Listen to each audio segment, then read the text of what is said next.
Let's say a client wants to hire you for an illustration and slides into your emails with a project proposal. It could be for a picture book, it could be a cover for a magazine, whatever, it doesn't matter. The client lets you know what the budget is, and they also send over a contract with a bunch of details, including when the deadline is and who owns the rights to the work and for how long. You look at the budget and you look at the contract and you think, well, golly, this doesn't feel very fair to me, the artist. The deadline seems really rushed and the pay is lower than I would have liked.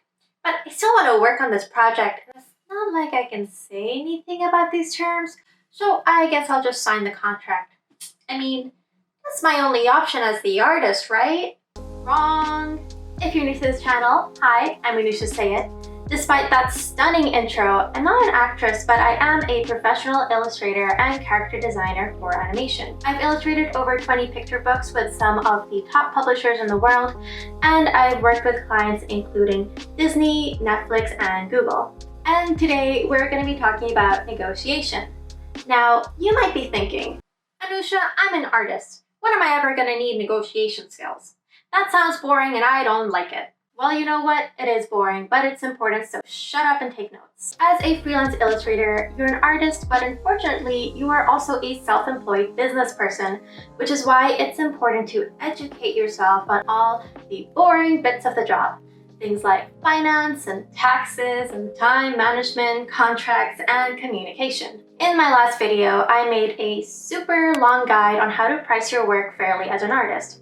Because unfortunately, there will always be clients out there who will try to pay you as little as they can. One thing I didn't get to talk about in that video because it was already super long is what to do when the client's budget is lower than expected or you don't agree with some of their contract terms. Now, I've been a professional illustrator for 6 years now, but for most of my career, I assumed that if you got an offer for a project, you had to accept whatever the client offered you, that the budget was non-negotiable and the terms they presented could not be altered whatsoever. Only after getting a literary agent did I realize that as an artist, I actually have the power to negotiate. Because at the end of the day, I am an expert with a skill that the client needs, not the other way around, and I do have power as an artist. So today, I'm going to cover negotiation for artists and tips you can use to communicate with your client and make sure you are being paid what you are worth, as well as getting a fair contract. Now, the cool thing is, for the research of this video, I got the help of two very awesome people who I could not have done this video without. The first is my literary agent, Martindale-Kean. As an agent, she is a negotiation wizard. It's literally her job to manage my deals with my clients. She shared with me her thought process that goes into managing deals and how she makes sure that her clients are paid and protected.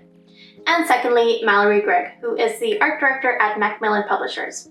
She offered to help give a different perspective into negotiation into the mind of the client. I know as an artist, I'm always so curious to know what is going on inside my client's head.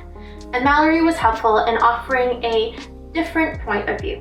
So in this video, you'll get the perspective of all sides of a deal, from the artist to the agent to the client.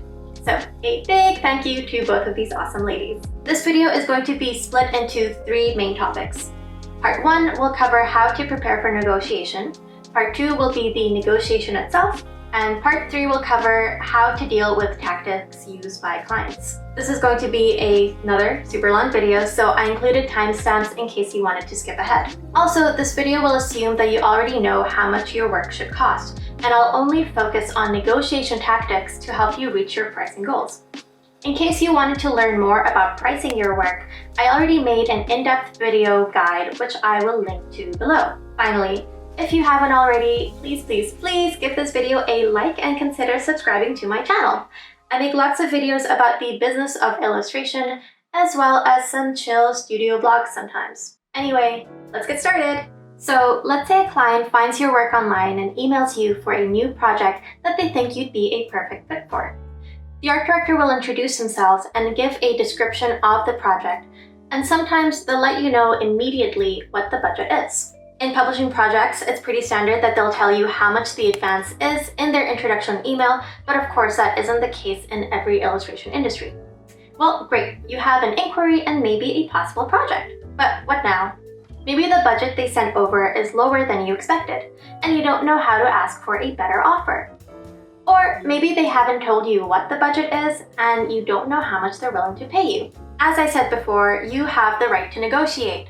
Like Mallory says, it's always okay to negotiate with your client. They will either give you what you ask for, they will say no, or they will meet you in the middle. And you can decide what you want to do with their answer.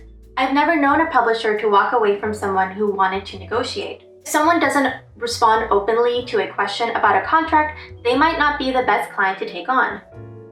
Unfortunately, there is always a chance when negotiating with a client that they'll get scared off and ghost you. I think those cases are pretty rare, and usually when that happens, the client isn't a professional to begin with, and honestly, you dodged a bullet. However, I don't want to mess with anyone's livelihood, so just make sure before you start that you're willing to take that risk. Before you agree to take on a project, first we'll start to do some preparation.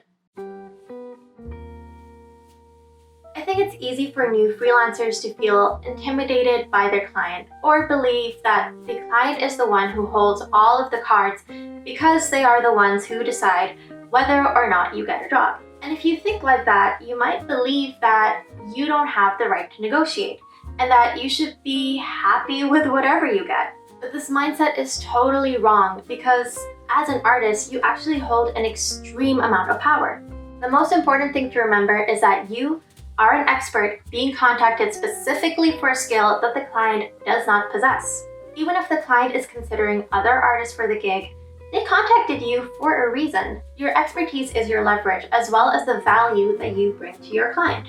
There will be clients you'll come across that'll try to undervalue your work and try to question why you are charging this much or push you for a discount. But think of it this way, you'd never try to question the fees of an accountant or a doctor because you automatically understand that they are charging based on their worth and their experience, and those prices are going to be firm.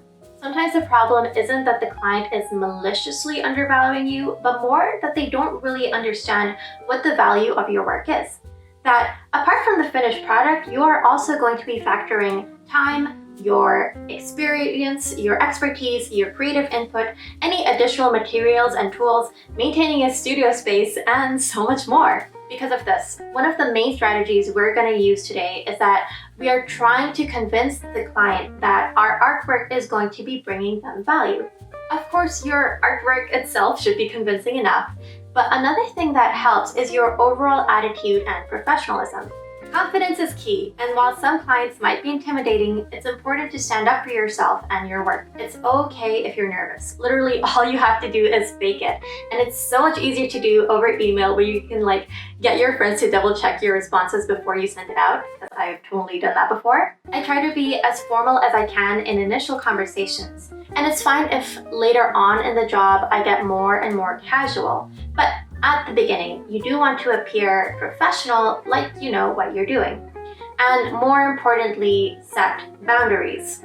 Listen, you and your client are not friends. This is a business arrangement, even if it's for a casual assignment. When you don't have those boundaries set up, it's easy to get swayed and pressured into taking on bad deals. I know I have a hard time getting out of my people pleaser mode. My emails are full of exclamation marks and apologies and all these permission words saying, I just think that maybe, or undermining myself by saying, I'm not an expert, but it's especially difficult for women because essentially society expects us to behave a certain way, meek and overly friendly. Otherwise, people think you're bossy and difficult to work with.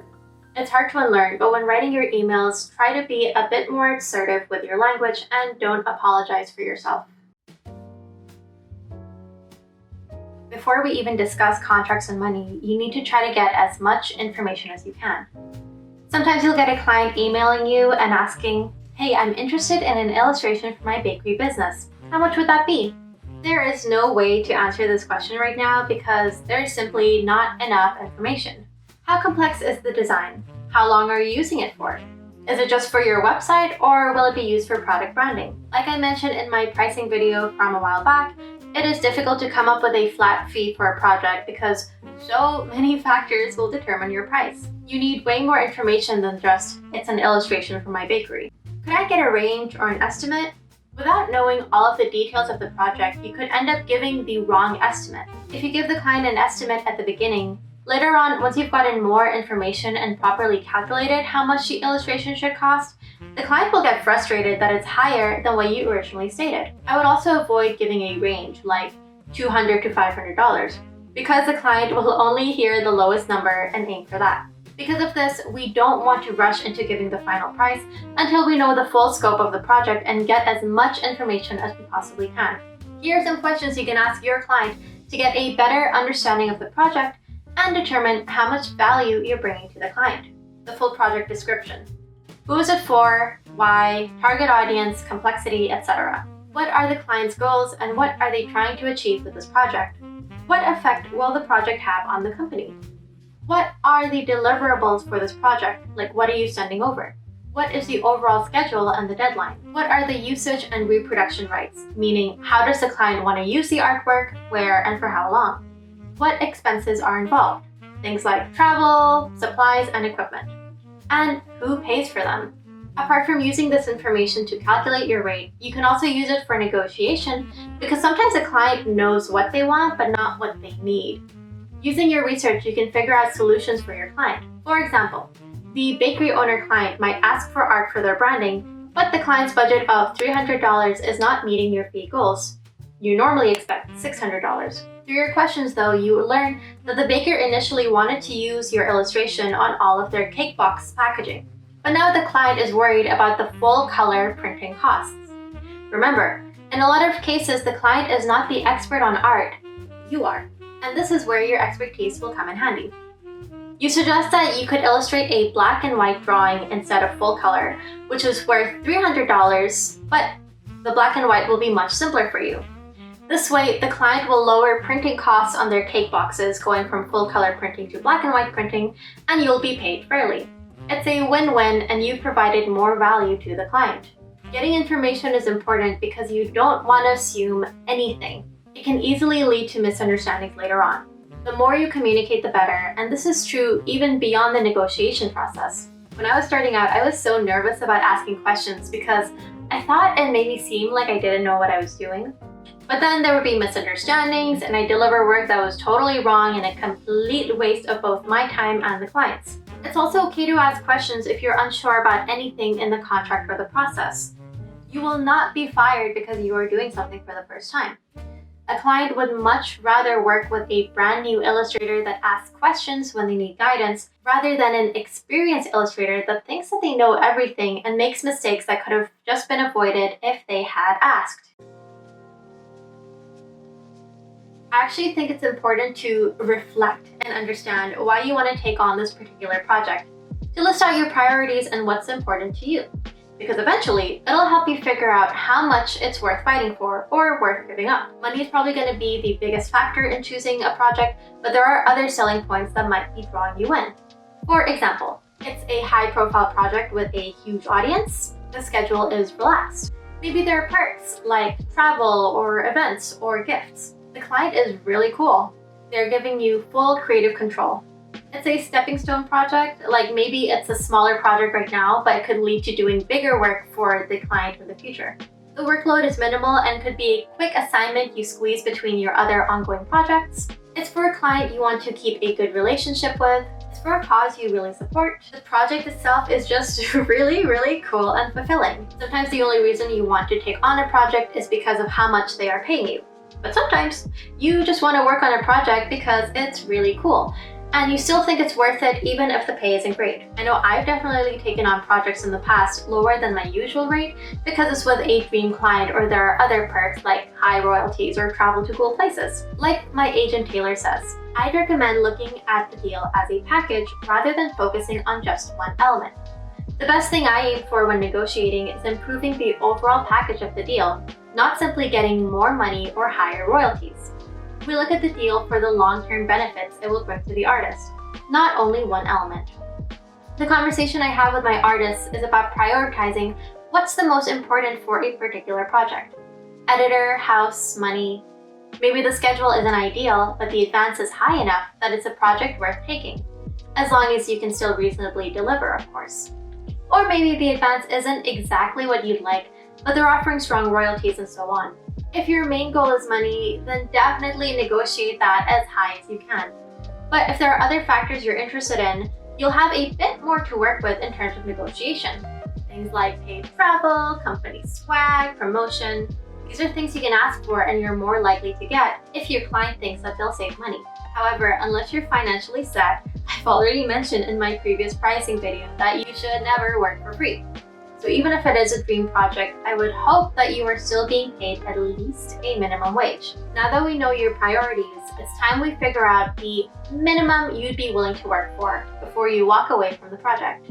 Apart from what you want in a project, you should also figure out what you don't want, your deal breakers. Maybe work for hire and losing the rights to the artwork is your deal breaker, or not having credit in the final project. Keep your deal breakers in mind as well as your MAR. This leads us to, let's say you're being considered for an illustration project, and with the information collected, you calculate that it should cost around $700. Remember, I have a pricing video in the description box below that you can use to calculate your rates. However, you're not going to immediately share your initial calculated price. Before I discuss money with the client, I'm going to try to figure out my 3 big numbers: your dream price, your goal price, and your minimum acceptable rate, or MAR. Your dream price is the amount of money you'd ideally love to make. You want to aim high first. Shoot for higher than what you'd be okay to work for. The client might take the bait and agree to that number, or at least you can agree on something lower that works for both of you. Remember, you can always negotiate down from the initial fee you mentioned, but it's much harder to negotiate up from that. And when the client haggles you down to your goal number, they'll also feel like they gained something and got in a good deal, and it's more of a win-win. I know it can make some artists nervous when you start off with a high number, since you might be worried about scaring off the client. I think it's pretty unlikely for a client to immediately shoot you down when you propose your dream rate, unless you went like ridiculously high. If you suggested a dream rate that's like 15% higher than your goal rate, and the client straight up rejects you, honestly, that also means they wouldn't have accepted your goal rate either, and you just dodged a bullet. For this reason, even though we are aiming for $700, we are going to propose $900 in our initial quote as our dream rate. Next is your goal price, which we've already established is $700. After you tell your client that your quote is $900, they might respond saying that's a little out of their budget, and they'll counter with like $600 instead. At this point, you both will communicate back and forth until you reach a number that makes everyone happy, and hopefully reach your goal price or even a little higher. And finally, we have your minimum acceptable rate, or MAR. This is going to be the lowest number you would be willing to work for, basically your deal breaker. If the client goes lower than that, then just keep your dignity and leave. So you can figure out your MAR in a couple of different ways.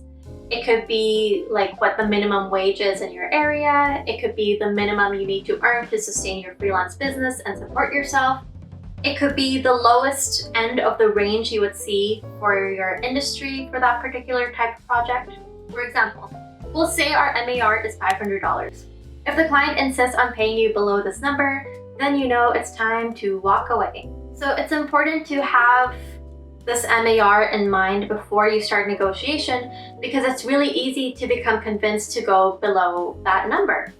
A client might try to intimidate you or question your value, but most of the time it's a bit more subtle than that. And I'll be sure to cover these intimidation tactics towards the end. But for now, after all of that preparation, it's time to actually negotiate.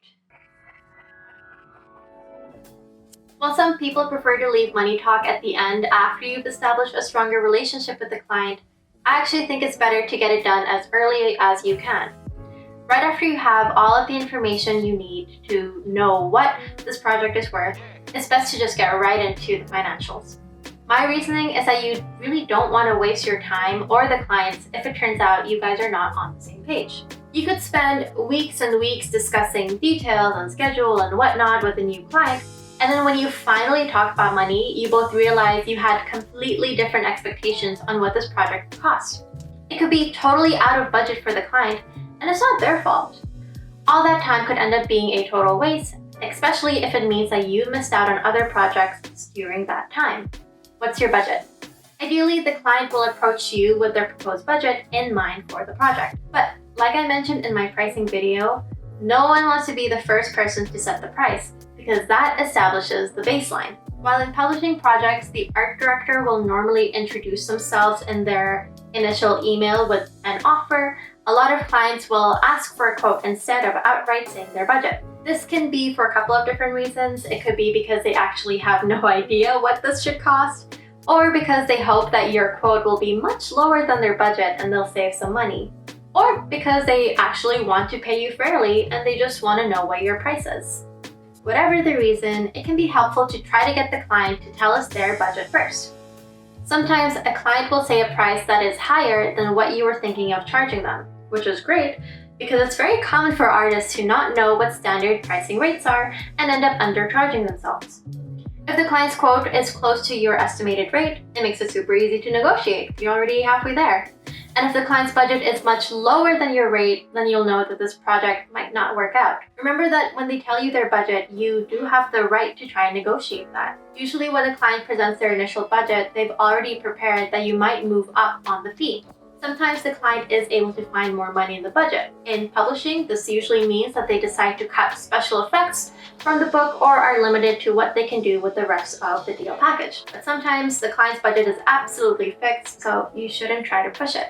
If you try to ask for their budget but they insist on a quote from you, it's not the end of the world. Now that the ball is in your court, you can position yourself as the expert and decide your rates for them using your dream price. While it would have been nice to know how much the client would be willing to pay, you know what your art is worth, and you can start negotiating from there.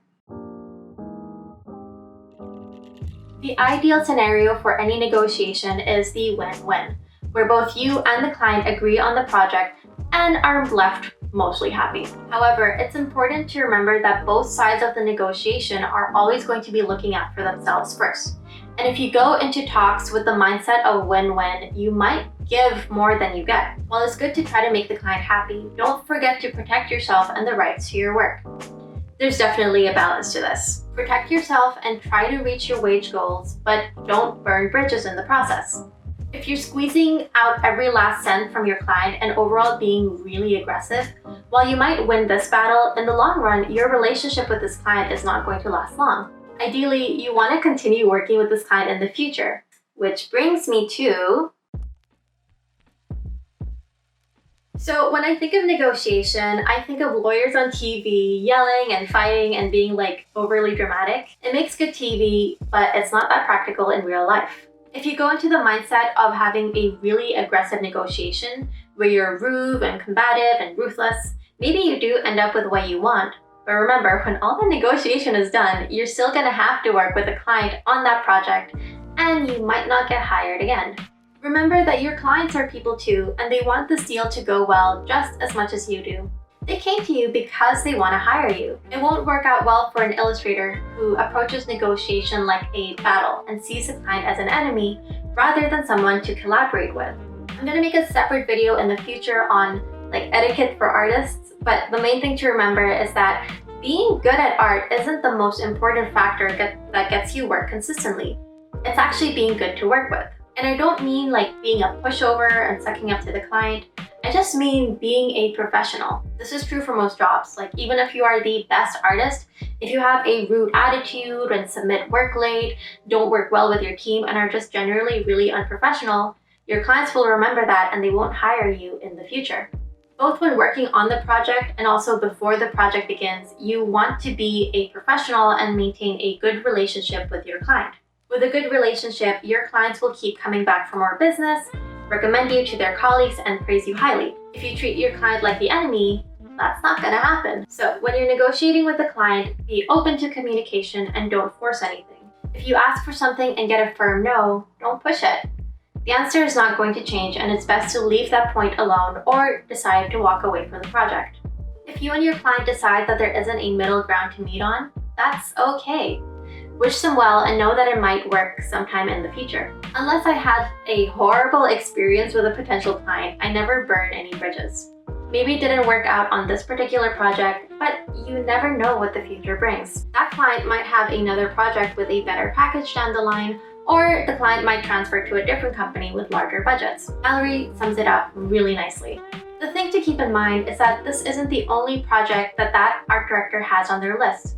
And even if this project isn't a good fit for you, the next one might be, so do your best to not burn any bridges. If I have a bad experience with an illustrator, I'm not going to hire them again. Likewise, illustrators that are communicative, creative, collaborative, and who never miss a deadline are illustrators that I want to work with again, and I'll look for ways to hire them, or recommend them to my friends and colleagues who need illustrators. Ultimately, I hope that people realize that the client is not the enemy. I personally try to keep my illustrators' best interests at heart, while still trying to help my publishers stay alive long enough to keep making more books. The relationship with the art director can be a more valuable commodity than the fee on the first contract. If I find an artist that I love working with, I want to keep working with them and look for more projects they'd be a good fit for. Publishing doesn't pay a lot, but it can be a consistent source of income if people are considerate about their relationships. The concept of negotiation feels intimidating, but honestly, it's just a conversation between you and the client, trying to reach an agreement that works for both of you, which is why it's important to try to keep the conversation going. Anything that stops that flow stops you from reaching that agreement. There are generally two tactics in negotiation. First is when you know exactly how much something should cost. There's no three big numbers. You have a fixed fee of $10,000, take it or leave it, and you've got the upper hand. You know your worth, and you're fine if they walk away. But this is more common for established illustrators who have the reputation to back up their rates and are financially secure enough to turn down work if they can't meet your demands. For tactic 2, you have to be a bit more flexible, which is where negotiation comes into play, and you have to communicate with the client to find something that works for both of you. You know what you're worth, there's a little bit of wiggle room. Here's an example. A client gives you details for a project and asks you for a quote. You have a number in mind, but you're flexible, so you say something like, for a book cover illustration of this complexity, my usual rate is $3,000. However, depending on your budget, I am open to negotiating something we both can agree on. Let me know. This makes it clear what your expectations are while still being open to counteroffers. And remember, you can set this number as your dream price so that if they try to negotiate down, you can still aim for your goal price. I also like to use my standard rate is blank, or I typically see blank, or even at my last job I saw XXX, just because it shows the client that there's an established precedent to this number and again positions you as the expert. Using questions is also a great tactic because it makes sure the conversation keeps moving forward. If you're worried that saying, my fee for this book cover is $3,000 will scare them off, just approach it differently to start out. You could say something like, are you able to improve this advanced level? I typically see $3,000 for this type of project, so I'll be looking to see a higher advance here. You want to keep it going as a conversation rather than cutting it short, especially if you're not talking about a deal breaker. If there is a deal breaker, it's better to be upfront about that right away. Just like with your MAR, you want to keep your deal breakers in mind before any conversation and stick to it. For that, you could say something like, with my current commitments, I couldn't take this on for less than $2,000. Or, with my current schedule, I wouldn't be able to deliver final art until September. Alongside questions, I might try to give solutions or multiple options. If the client isn't able to reach your goal price, you could offer up some other solutions that would work for everyone. Remember, the client wants to work with you. So for a lower fee, you could offer a less complex illustration, or fewer revisions, a more relaxed schedule, or any of the other factors we discussed earlier. For example, unfortunately, $2,000 is lower than I would normally expect to see for a book cover design. However, I would still love to make this project work. Would you be open to $2,000 with only one character on the cover instead of two? Or we could skip the character design stage to stay within your budget. Alternatively, if you are able to increase your budget to $3,000, I could provide a back cover illustration as well. With all of these options, hopefully the client is able to find something that works for them.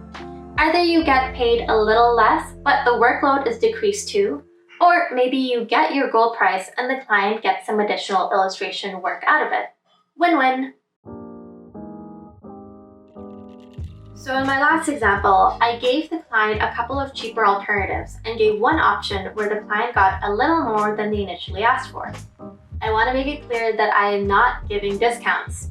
When giving options to your clients, you're not cutting them a deal and losing in the process. I offered a lower rate, but I also reduced the workload so it still had equivalent value.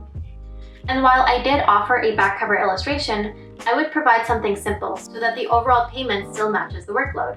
I know some people like to give out discounts, and sometimes it can be handy, like for a recurring client or giving a freebie as part of an overall big package deal. But try not to make it a habit since your clients and the referrals will keep expecting that from you. And it's also a form of undercutting other artists in the industry, which makes it harder for everyone else to get paid fairly. One other tactic I really like to use is expand and explain. Let me explain. Whenever I'm asking for something from the client, I find that it goes a lot smoother if I explain why I need it and give some context. This is especially useful for clients who aren't really aware of what the standards are like for your industry. Like when I work with publishers, they know exactly what they're dealing with, and I don't really need to explain myself when I negotiate my rates. But with small business owners and clients who might not normally work with illustrators, it's not that they're intentionally unpaying you. Sometimes these clients just aren't aware of the value we bring and what is considered standard, and all we need to do is a little bit of educating. For example, a client is looking for full color character design work for 6 characters, and I can kind of tell that they don't have a clear idea of what something like this should cost, or that they give me an initial budget but it isn't really close to what is normal for character design. I could just give them a quote and say, I estimate that this would cost $2,000. And the client might be taken aback by the price and be reluctant to move forward. But if I give some more context to my quote, it'll make it clear that I'm an expert, I know what I'm talking about, and I'm not just pulling a number out of thin air. So maybe I'd say, normally in character design, I work in pages with 3 designs of each character per page. One sheet in full color would be $400. For 5 characters, this would equal to $2,000. However, depending on your budget and what your character design needs are, we could do black and white sketches instead. My character design sheets, 3 designs per page in black and white, are $200, which would equal to $1,000. Let me know what you think. Phew, that was long. It's a lot of math, but this way I provide context into why it costs this much, and more importantly, give options for the client. By breaking it down, the client can then decide if they want to stick with their original deal, or if they want to lower their costs, they could ask for fewer character designs or work entirely in black and white. Breaking down the price provides a lot of clarity, especially if you have a lot of hidden costs like materials and printing that maybe the client wasn't aware of before. As I said before, there are other deal terms to consider apart from the main fee. I asked Taylor what an artist might forget to ask for when negotiating for publishing projects, and this is what she said. I'd probably say royalties. I think unagent artists get a lot of flat fee offers, and we always like to see a royalty schedule included with a project. Flat fee projects are common in work for hire projects, so it does depend on the type of offer you are getting. But if we're talking about a traditional picture book deal, we expect to see standard royalties, and you can ask for royalty escalators too. An escalator is when the royalty will bump up after a certain number of copies sold. For example, 5% for hardcover to 50,000 copies, 6.5% thereafter. A few other things. Confirm that you'll be retaining copyright and will receive credit on the cover and title page. Complimentary copies of the published book, retaining sub-rights like film and TV, commercial and merchandising, approval when possible, or consultation if you can't get approval of the cover, interior design, color accuracy. Publishers will almost always include artists on this automatically, but it's good to ask and get it in writing. Speaking of getting it in writing, as a freelancer, most likely all of your clients are going to be communicating with you via email. But there are times when you or the client will ask to hop on the phone to discuss something. There are pros and cons to both. Sometimes you just need to talk to someone directly, either in person or on a video call or on the phone. I actually love talking with my clients on the phone. I'm super shy, but sometimes you really need it just so you can get as much information as you can. Emails can be really, really slow because you have to keep waiting for responses. But with a quick call, you can discuss everything without a bunch of back and forth and get an immediate answer. Phone calls are also so much more personal than an emotionless email, and you're really able to connect with your client and develop your relationship. You'll also know exactly how a client is feeling. When you send over a counter offer and read their reply in an email, it's so hard to tell what the client is thinking behind the screen. But on a call, you'll have a better idea of their thoughts. If you're talking on the phone, you should definitely prepare beforehand. Write down all of your topics and your questions you want to discuss so you don't miss anything out. If you're really nervous, you could even write out a little script for yourself to help you out. And as you're talking, don't forget to write down notes that you can refer to later. Emails are great because you're not put on the spot. You can take your time to research and write and rewrite until you have your perfect response. While it's less personal, it's also less intimidating and you can fake your confidence. But the most important pro of emails is that you have a paper trail. Whenever you do any negotiation, it's incredibly important that you have your discussion down in writing. This is important for several reasons. It avoids any misunderstandings later if you and the client are remembering different details of the agreement. Like if the client later sends over a contract for 3 illustrations, but you specifically remember them saying it was only 2 illustrations. It provides evidence if the client claims you did not fulfill your agreement. Clients might require a written record for their team. Publishers frequently need to get approvals for things they're requesting, so email is easier. So generally, I do prefer communicating through email, but phones and video calls definitely still have their place. If you ever have a phone call, make sure you take notes and then follow up with an email afterwards summarizing the call. Saying something like, "Hey, that was a great call. Just wanted to confirm the points we talked about for future reference. Thanks." And then include all of those details you just discussed so they can confirm it's all good and you have a written record. One disadvantage with phone calls is that you might feel like you're being put on the spot and have to reply to a question immediately or accept their proposal right that second. This can also happen in emails, but it's incredibly important to remember that you should not rush yourself. For example, a client might want to hire you for a project and they tell you their budget, but they say that they need a response urgently, like literally in 2 hours. But you're not sure if the fee is fair and you want to do some research first, and now you feel like there just isn't enough time and you have to accept the deal. Don't get rushed into an offer if they give you an immediate deadline you need to answer by. Nothing is so urgent that you can't think over the offer overnight, instead of being rushed into making panicky decisions. Be confident and let the client know that you need some time to think it over before you can make a decision. Similarly, if you're on the phone with a client, they might ask you for a quote. Like I said earlier, you shouldn't give any estimates or ranges until you have all of the details, and also do some research into what standard rates are like. However, maybe the client pushes you further and insists on a general quote, putting you on the spot. It's tough, but you should try to stand your ground. You could say, "I'm sorry, but I can't give an accurate estimate right now without a full understanding of the scope of the project. But if you're able to send over the project details after the call, I'll send over a quote sometime this evening." Just take your time to think everything over before you make any big decisions. While you can negotiate all the terms in agreement, there are things that are just non-negotiable for the client. And like I said earlier, there's no point in pushing further, and it's up to you to decide whether it's a deal breaker. In publishing, it's usually work for hire projects, typically when the artist is giving up copyright and generally for a flat fee advance.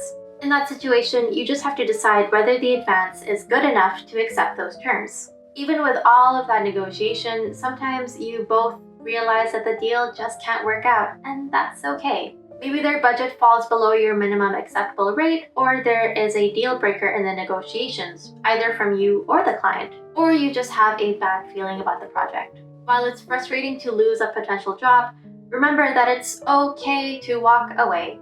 Hey, that rhymed. There's a sense of power in knowing when it's time to leave, either to protect yourself or because the terms just aren't favorable to you right now. I've had to turn down a lot of work in the past, stuff that I really wanted to do, because their budget wasn't high enough, or they wanted full rights to the artwork, or our schedules didn't line up. I actually got pretty sad and even struggled to say no for a bit, but I have to remind myself that it's for the best, and there will always be more work in the future. It's important to remember that illustration careers aren't created and built on like one project, and if you don't get it, you've missed your shot. Illustration careers are built on multiple projects over time, and if you miss one, That's cool, you'll get it next time. And remember to end things amicably with your client. Maybe it didn't work this time around, but you never know what the future brings. If you and the client manage to reach an agreement, congrats! At this point, make sure you get down everything in writing in a contract. Ideally, you would supply your own contract, but most big companies will likely have their own contract in place. Remember that if a client supplies their own contract, it'll be in their favor and protect the client as much as possible. Read over the file carefully and know that you have the option to try to negotiate the contract as well. A contract is a working document that should protect you and the client. Make sure you don't do any work until the contract is complete. In some cases, you might have to start working before the contracts are fully signed. Unfortunately, this has been showing up a lot in publishing projects these days for me, but absolutely don't submit final work until it's signed because you can't be paid. You can even use the final art as leverage to make sure that the contracts get completed. I'll be making a video on contracts in the future, so if you have any questions about that topic, let me know in the comments. While most clients are great to work with, unfortunately, you'll run into some shady ones sometimes. I'm gonna lay out some sneaky tactics to watch out for and how to protect yourself. Since this video is getting crazy long now, I'm actually gonna keep this section really short. But if you'd like to learn more on how to protect yourself from these gross tactics from clients, let me know and I'll make a separate video for it in the future. Okay, number 1, your clients are not your friends. This is a professional business arrangement, and while it's okay to be friendly, you want to set boundaries, otherwise you can be easily taken advantage of. You could get trapped into accepting a low rate because you don't want to hurt their feelings or because they're just really nice, I didn't want to say no. Intimidation. If a client is overtly rude or questioning your skills and your rates, don't let it get to your head.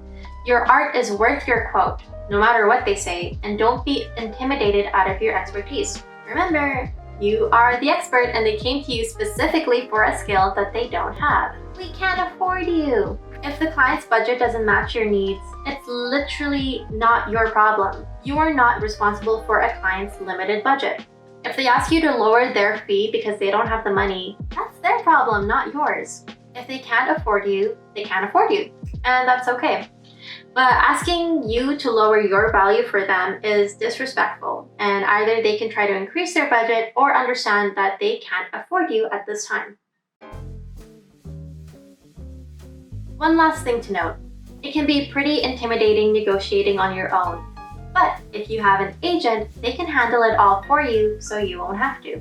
Literary and illustration agents work on behalf of an illustrator, representing them and their work.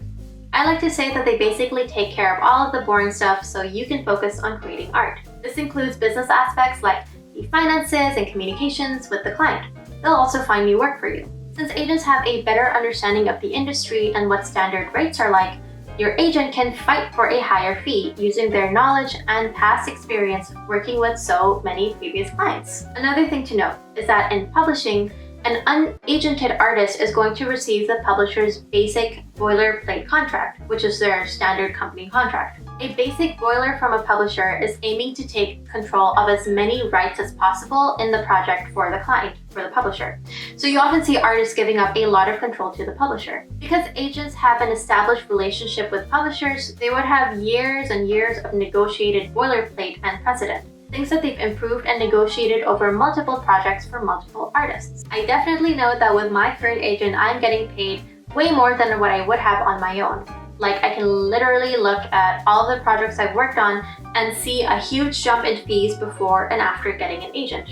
And again, it's not just the overall advance, but other contract terms, like royalties and schedule and rights.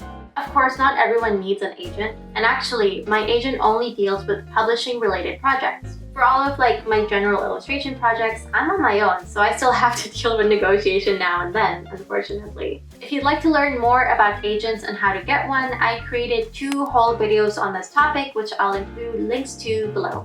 I just wanted to share agents as an option in case you guys were interested. And that's it! A basic guide to negotiation for artists. I want to stress that this is just what personally works for me, but I really hope that it helps you guys out as well. I'm sure that there are plenty of books and videos out there that are way better at explaining negotiation than I am, ones that are written by actual lawyers and stuff. because it's something that I'm still learning and I'm not an expert on it at all.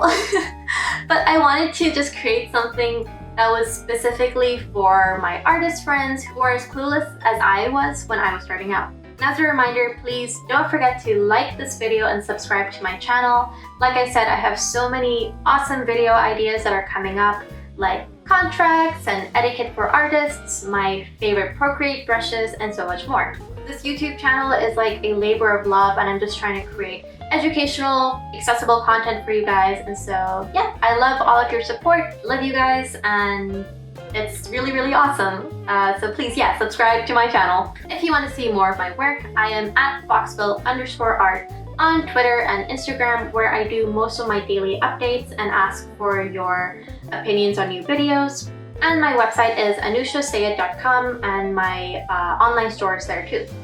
Also, if you did not know already, I have a book coming out next year. It is called That's Not My Name, and I'll leave a pre-order link in the description box below in case you want to support my work. This is my very first author-illustrator debut, which is super exciting. But yeah, that's pretty much it.